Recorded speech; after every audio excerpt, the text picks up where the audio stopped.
Good morning. It's good to have you with us this morning.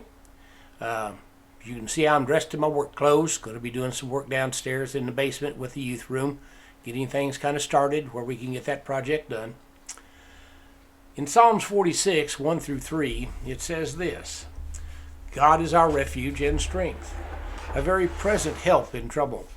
Therefore, we will not fear, even though the earth be removed, and though the mountains be carried into the midst of the sea, though its waters roar and be troubled, though the mountains shake with its swelling.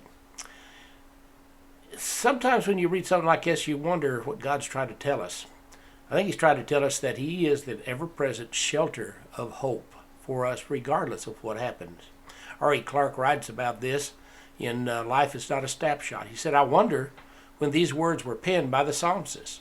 Were they recorded while trouble seemed to prevail? Or were they in a response to some tragedy of the recent past? Surely they were written with expectation that sooner or later troubles would arise with a sudden and surprising explosion of fury. The most violent volcanic eruption in history took place on the island of Krakatoa on August 27, 1883. At the beginning of the year, Krakatoa seemed an ordinary volcanic island, resting near present-day Indonesia.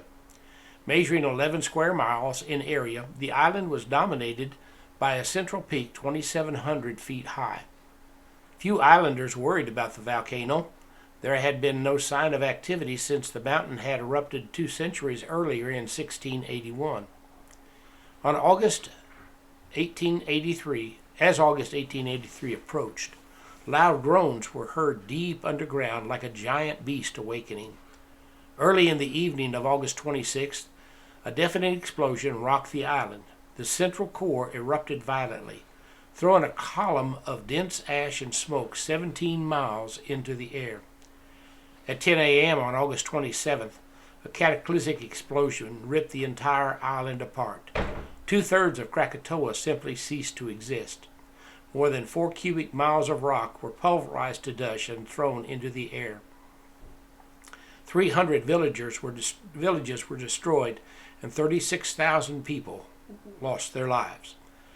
Houses were cracked open 100 miles away. The shock wave in the air blasted around the globe 7 times.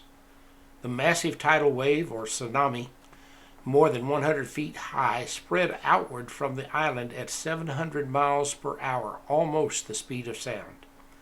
The dust remained in the atmosphere for many months afterwards, creating beautiful sunsets and blue moons. All around the globe, fantastic shades of red, purple, and pink illuminated the night sky. It took 3 years for the dust to settle completely. You may not ever experience a Krakatoan-like explosion of trouble, but just in case you do, remember that God is a very present help. Never let the dormancy of trial lull you into a careless attitude. Though the earth shakes, the mountains melt, and the seas roar, fear not.